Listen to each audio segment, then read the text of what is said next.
Hi everybody, Leah here with your 2021 reading.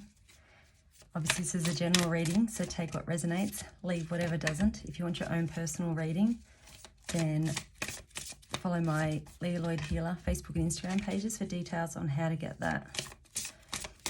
So we are leaving a 4-year behind.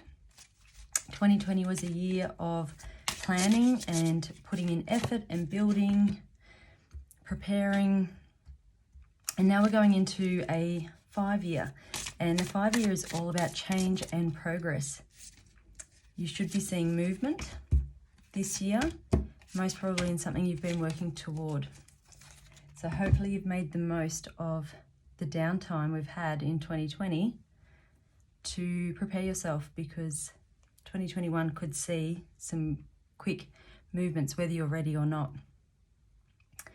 So, January, Queen of Raphael. So this is telling you to follow your heart. This card can be very much around your home and family, and so that may be where your focus is sitting in January. But it's also a card of getting in touch with your intuition, really developing any psychic ability, and this is you, I think, deciding what is important to you, what means something to you here, and that is going to set the theme for you for the rest of the year about what you want to do and how you want to move forward. In Feb, we have the 10 of Ariel, and again, a card of gratitude. This is, you're really, you're focusing on what you have and you're feeling blessed for it. And because of this, you start to bring more to you to be grateful for. So this could see money coming in Feb. It can be a happy family life, whether that's for you, children, or romance, or spending time with, elderly parents, or anything like that. Whatever it is for you that makes your family life rich and fulfilling can be yours in Feb. So being very aware of your energy and where you're focusing that and what you're focusing on will really help to bring you what you want in Feb.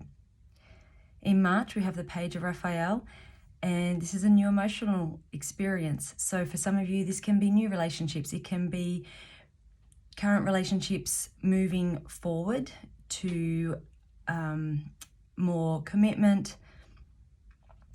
For some of you, this can be there can be social outings. This can be you meeting new friends and just enjoying life. Now, again, this card can see your intuition coming in. So really focus on that in, at the start of the year, whatever you can do to develop that. So meditation, using angel cards, anything at all, just taking time to just sit and listen to any messages that are coming to you, and even writing those down so that later on you can look back and go, wow, that really did mean something. There was something coming through there. Then in April, we have the 7 of Michael, and in April you might start to change direction a little bit. You may find that with connecting to your intuition and developing that more, and with being so grateful for everything you have in your life, I think you're going to start to go, well, actually, I was on this path here, but now I'm feeling different and I'm seeing life differently, and I'm wanting more for my life than perhaps what before may have been a little bit superficial. So in April, you might start to turn that around and change direction a little bit.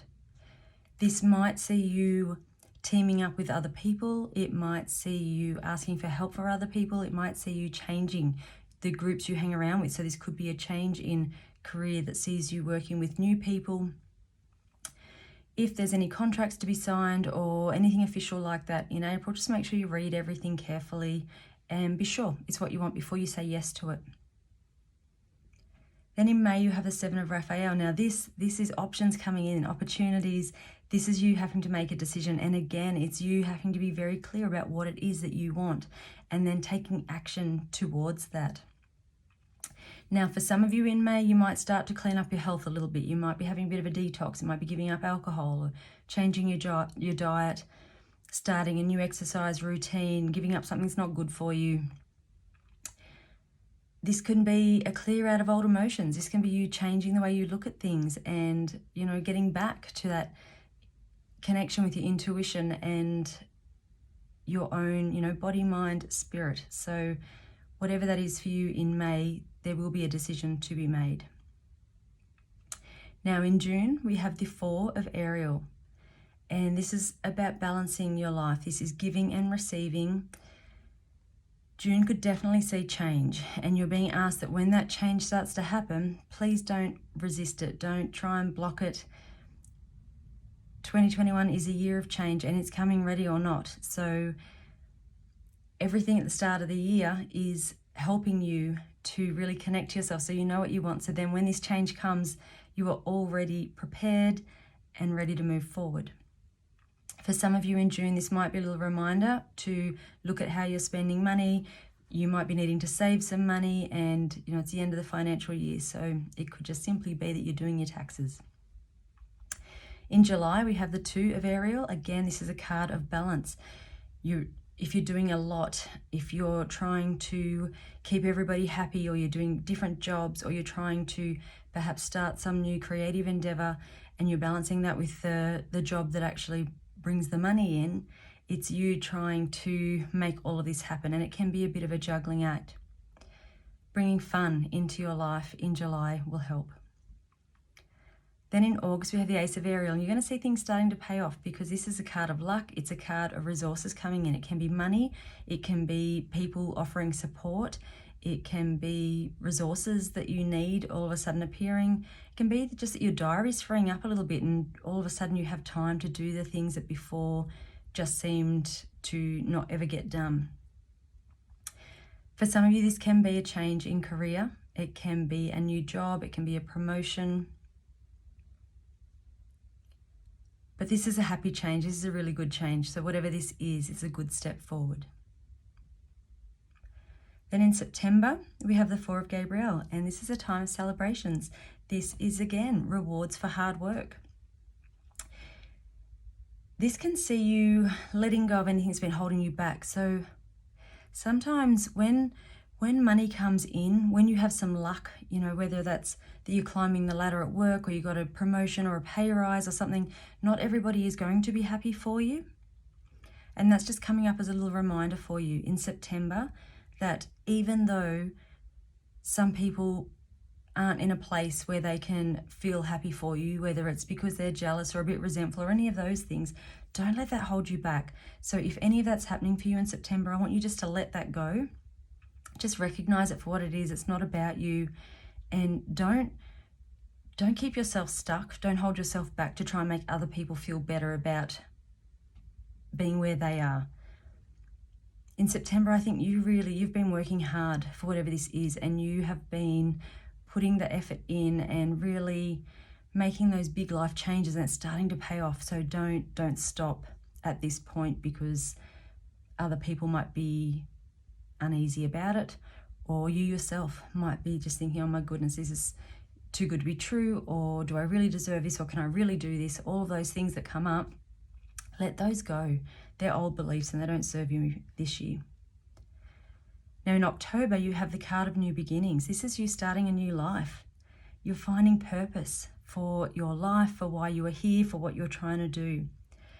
You're forgiving anything from your past that needs to be forgiven. So if any of that stuff did come up here in September, you're forgiving that in October. And it's not to say that you're welcoming, those difficult people back into your life, but you're certainly not losing sleep over them either.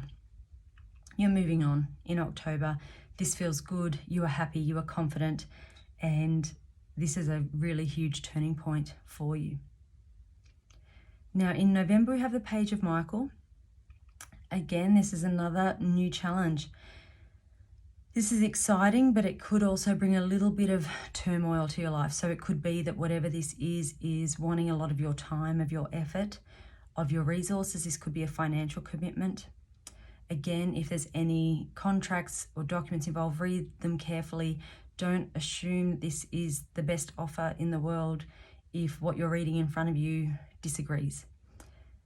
And if it's not sitting right, then get that clarified, get that contract changed, or, you know, consider that maybe this isn't for you. So really connect to your intuition, research thoroughly, and then make the decision that feels good for you in November. And then we end the year with the King of Michael. This is you strong and ambitious and successful, and people respect you and they look up to you, and this is not ego-based at all. Use the wisdom you have gained in good ways. But stay in your integrity. It's very easy if people are putting you up on a pedestal to get swept up in that. Try not to. Try to keep yourself grounded and solid, and just know that everything in life is fluid, and what comes to us easily can just as easily be taken away, and we don't want to be defined by our assets or our successes or anything. We want to be defined by who we are as a soul, as a person, and so stay strong in your integrity. Communication will be very important in December, so stay honest and be clear when you're talking to people. Don't promise things that you can't actually deliver on. Be very, very honest and respectful and clear is what I'm hearing in communicating with anybody else. So things to be mindful of this year. The bottom of the deck, we have the Four of Raphael. And so this is telling you that there could be other possibilities. And so keep that in mind this year. It's the year of change. So whatever you decide in January that you want to follow, that could change in April, as we can see. Again in July, you know, October is a new beginning. So you might find that you have change after change in this year, and that is fine. Go with what serves you, what feels good, what makes you happy, and what fulfills your purpose here. Four of Raphael is very much looking for the magic in life. It's finding the joy. It's being excited about what you're doing. It's being passionate about what you're doing. It's committing to things that have meaning to you. Now, be mindful of your emotions this year. Don't let your emotions run away with you. When there's a lot of change and upheaval, we can get a little bit overwhelmed. And, you know, there could well be some people trying to hold you back and keep you firmly in your place. So don't get caught up in feeling angry or resentful or judgmental or any of those things. Just let it go. It doesn't serve you. None of it serves you. So just let it go. Look for the joy. Look for what you have in your life to be grateful for, and really focus on your purpose and what you're passionate about and what you want to achieve, and you will make progress in 2021. This is a huge year of movement and moving forward and creating the life that you want. So if this is for you, you can't ask for much more than that. So thank you for watching, for following the pages, and I will see you every month and every week throughout 2021. Bye.